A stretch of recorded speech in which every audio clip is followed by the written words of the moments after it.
How can you overcome that if you don't get the words that you want to have when you're actually speaking? That's a great question, Matador. Thank you for asking it.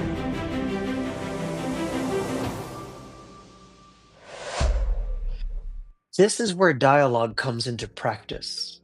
Matador, say that you've had a day where you had a conversation, and at some point of the conversation, you hit that wall, and they asked you something, or you wanted to express something, oh, and you could not think of it.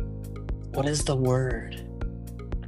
Well, it's okay. Survive the moment and jot down your notes. They talked about SpaceX, or they talked about this or that, and make that your assignment. It's one of our phrases here: make the world your classroom, meaning make everyday events what are causing you to learn, or your motivation for learning.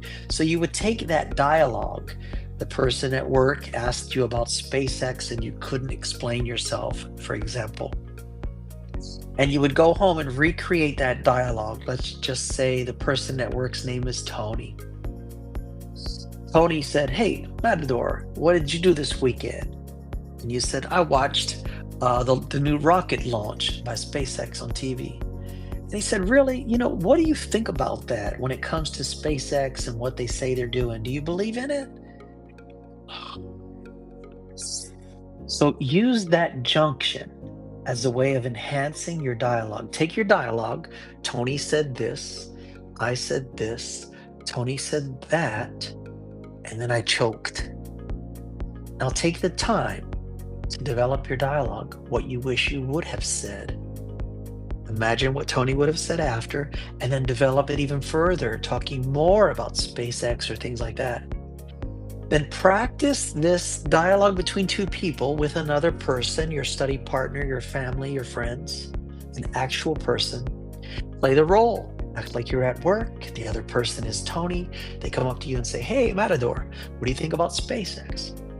As you do this, what will happen, Matador, is you will replace that partial experience where you weren't happy with it with a memory of an actual experience. Your brain will register your dialogue practice as almost the same as an actual interaction.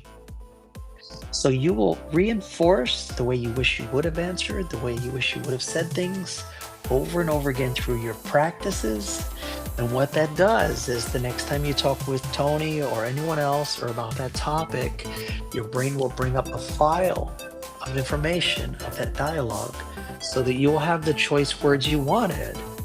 Does that make sense?